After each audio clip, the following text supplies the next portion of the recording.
참고로 로봇 인공관절이 이걸 못 맞춥니다. 이건 사람이 해야 됩니다. 정호의 희망곡입니다. 병원장님, 사연이 도착했습니다. 한평생 놀러 다니신 우리 엄마. 그럼에도 불구하고 나이는 속일 수 없는지 어느새 퇴행성 관절염이 오셨어요. 저희 아빠가요. 놀러 다니는 우리 엄마 더 실컷 놀게 해드리려고 아빠 수술시키려고 합니다. 병원에 갔더니 요즘 로봇이 인공관절 수술을 한다고 하더라고요. 우리 아빠 다리 로봇한테 맡겨도 될까요?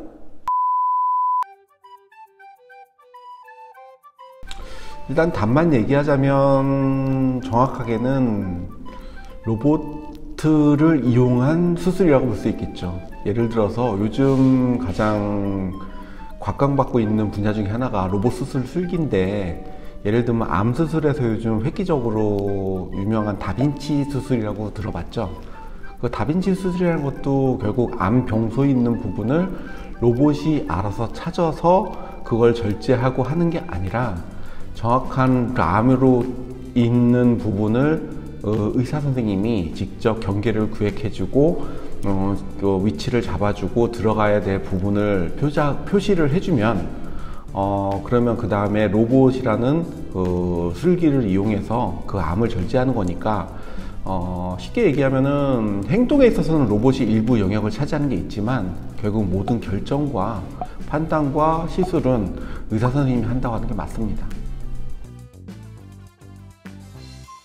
일단 로봇 인공관절의 장점이라고 한다면 모든 수술에서는 의사 선생님이 고민하는 영역이 분명히 있거든. 그런데 그 영역, 고민하는 영역이라는 것이 대부분 기계적인 수치와 그다음에 사람 몸에 있어서의 관절 수술이라면 정렬 이런 것들에 대한 부분인데, 그것 자체에 대해서 약간 그 결정을 정확하게 내리지 못하곤 하는 데 있어서 로봇이라는 기구를 이용하게 되면은 좀 더 정확하게 정렬을 맞추거나 아니면 절제를 해야 될 부분의 깊이를 갖다 정하는 데는 도움이 되겠죠.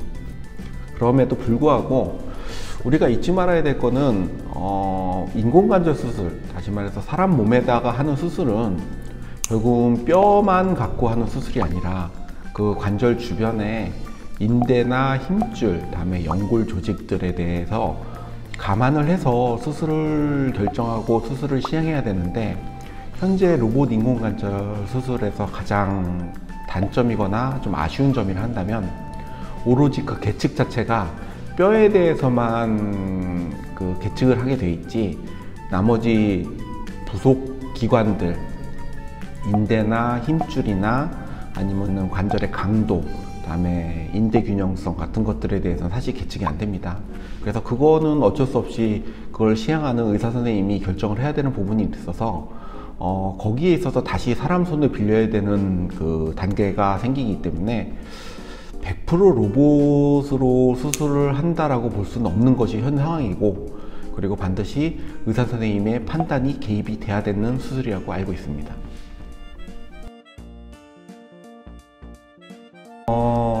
그 비용이 추가되는 이유는 사실은 로봇 인공관절을 하게 됨에 있어서 그 로봇에게 쓰이는 소모품이나 이런 것들에 대한 비용이 청구가 되는 거예요. 사실은 만약에 아주 수술을 처음 해보고 초심자고 경험이 많지 않은 선생님 경우에는 그 선생님이 그냥 수술을 하는 것보다는 인공관절, 그 로봇 인공관절의 도움을 빌어서 좀 더 정교한 수술을 한다면 그 정도 가치를 지불할 가치가 있겠죠. 그렇지만 만약에 굉장히 많은 내의 수술을 해본 선생님이 하고 또 경험도 훨씬 많고 하다면은 그 정도의 비용을 들여서 그렇게 하는 것보다는 그 선생님의 많은 경험과 술기와 능력을 믿고 수술받는 것이 훨씬 안전하고 좋은 방법이라고 저는 생각해요. 사람의 뼈의 모양을 보면 뼈에 굴곡이 있는 부분이 있는데, 그 굴곡이 있는 부분에 한 표지점을 찾아서 그걸 기준점으로 해서 뼈를 잘라야 되는 부분의 양과 각도와 방향을 정하거든요. 그런데 그게 아무리 정확하게 한다 하더라도 결국 사람이 직접 그 부위에 레퍼런스를 정해서 찍어줘야 되거든요. 그런데 문제는, 이거는 약간 좀 오프 더 레코드로 얘기하고 싶긴 하지만, 사실은 그 실제로 잘라야 되거나 표지를 잡는 작업을 의사가 직접 안 하는 병원이 대부분이에요. 일반적으로 그 로봇 인공관절을 하는 그 업체나 그런 기구인 경우에 그 오퍼레이터라는 사람이 항상 수술할 때 같이 들어옵니다. 그래서 그 사람이 그 전에 검사한 CT나 MRI 같은 자료를 컴퓨터에 집어넣고 거기서 그 자료 데이터를 갖다가 입력을 하는 방식으로 돼 있어서 사실 그 처음 초기 단계부터 의사 선생님이 직접 관여를 해서 이거는 이걸로 잡아라 얘기를 하면서 하면 훨씬 더 낫겠지만, 거의 기기적으로 원래 이렇게 레퍼런스를 잡는다라고 만들어 놓은 그 레퍼런스에 따라서 그걸 잡기 때문에 사실은 실제 환자와의 적용성에서는 약간의 차이가 있을 것 같고, 그 부위를 해결하기 위해서 의사 선생님이 직접 수술에 들어가서 나머지를 해결해야 될 부분이 별도로 또 필요를 해요.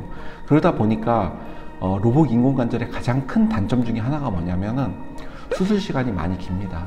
예를 들면 저희 병원에서 무릎 인공관절 수술을 하는 경우에 대충 한쪽 수술하는데 한 40분에서 45분 정도 소요가 되거든요. 근데 로봇 인공관절은 지금 병원이든 뭐 여러 병원에서 많이 하는 병원들에서 한다고 할 때 아무리 짧게 잡아도 한쪽 당 2시간이 걸린다고 합니다. 아무리 빨리 한다. 물론 시간이 더 오래 걸리는 경우도 많고요. 그러면 그것이 가장 큰 문제가 뭐냐면, 어쨌든 절개를 해놓고 관절을 노출되어 있는 상황이 시간이 길면 길수록 그 환자에게 절대 도움이 되지 않거든요. 감염 문제나 아니면 연부 조직을 갖다 계속 당기고 있어야 되는 문제나 이런 문제에 있어서도 환자에게 도움이 되지 않는 상황이기 때문에 그런 거는 좀 고민해야 될 사항이 아닌가 싶습니다. 인공관절에 있어서 환자분들이 가장 많이 묻는 질문 중에 하나가 수명이에요. 사실 수명에는 인공관절을 오래 쓰느냐의 개념인 건데, 그 수명에서 제일 중요한 건 2가지가 있습니다. 첫 번째는 재료공학. 인공관절의 재료가 얼마나 좋고 단단하고 오래 쓸 수 있는 거로 만들어졌느냐가 가장 기본적으로 중요하고요. 그건 회사마다 달라요. 사실 아주 좋은 인공관절을 오랫동안 만들었던 회사인 경우에는 굉장히 좋은 재료를 썼기 때문에 좋고, B 같은 회사 같은 경우가 만들었을 경우에는 그렇지 못한 경우도 꽤 있어요. 그래서 다시 말해 그 재료공학이 중요하기 때문에 그 인공관절의 재료가 제일 중요하고, 근데 그것보다 지금 더 중요하게 여기는 게 있어요. 뭐냐면 인공관절 수술하고 나서의 수술에 있어서 퇴근해서 가장 힘든 게 뭐냐면 안정성이에요. 예를 들면은 무릎 위에 뼈 아래 뼈를 인공관절을 넣었어요. 그러면 이것이 딱 안정적으로 흔들리지 않고 구부렸다 폈다 하는 운동이 자연스럽게 이루어져야 되는데, 만약에 그 균형을 잘 못 맞췄다 하면은 구부릴 때는 바깥쪽으로 벌어지고 필 때는 안쪽으로 벌어지는 이런 불안정성이 생기는 경우에, 참고로 로봇 인공관절이 이걸 못 맞춥니다. 이건 사람이 해야 됩니다. 근데 이걸 못 맞출 경우에는 한마디로 자동차가 달릴 때 평평한 아스팔트 길을 달리는 거와 시골길을 달리는 거와 똑같다고 생각해야 돼요. 균형이 잘 맞춰진 아스팔트 길을 달릴 때는 타이어에 놓으면 타이어가 닳지를 않고 오랫동안 잘 쓸 수 있는 거와 마찬가지로 인공관절도 오래 쓸 수 있지만, 아주 비포장도로인 시골길을 갖다가 자동차가 달릴 경우는 타이어가 일찍 닳거든요. 마찬가지로 인공관절의 수명도 짧아질 수밖에 없어요. 다시 말해서 현재 나와 있는 인공관절의 수명이라 하면은 일반적으로 수술이 잘 되고 크게 문제가 없다 하면은 미니멈 20년, 길게는 30년까지도 90% 이상의 그 생존율을 갖는다고 보고가 되고 있어요. 그렇지만 그것이 로봇 인공관절을 수술한다고 해서 더 오래 쓰고 사람이 수술한다고 해서 오래 쓰지 못한다는 것은 좀 잘못된 얘기인 것 같습니다. 만약에 저한테 우리 어머니를 무릎관절 수술을 시키겠다 하면은 저는 경험이 많은 선생님한테 직접 의뢰를 해서 그 선생님이 수술하시도록 하는 게 훨씬 더 맞다라고 생각을 해요. 사람 몸이라는 거는 일관적이지 않고 일률적이지가 않아요. 같은 무릎이라 하더라도, 심지어 같은 사람이라 하더라도 오른쪽 무릎하고 왼쪽 무릎에 뼈의 그 지형 지도가 완전히 다르거든요. 근데 그거를 하나의 일관된 레퍼런스에 맞춰 갖고선 수술하는 거는 글쎄, 만약에 어느 정도의 평균적인 값은 나올 수 있다고 생각을 해요. 그러니까 다시 말해서 어떤 수술 결과가 있다면 큰 오류가 생기는 그런 건 막을 수 있지만은 정말 정교하게 훌륭한 결과가 나올 수 있는 거에는 한계가 있다고 생각을 합니다. 다시 말해서 로봇 인공관절 수술하면 평균 80점은 맞을 수 있다. 그렇지만 사람이 직접 수술한 경우에는 그 사람의 능력에 따라서, 경험에 따라서 얼마든지 100점 수술이 가능하다. 물론 단점으로는 경험이 많지 않은 선생님 경우에는 30점, 20점 수술도 가능하다.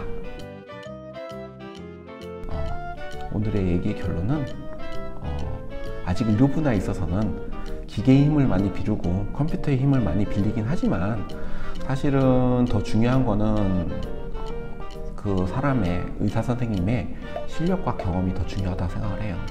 사람 몸에게 칼을 대는 수술을 한다는 건 말이죠.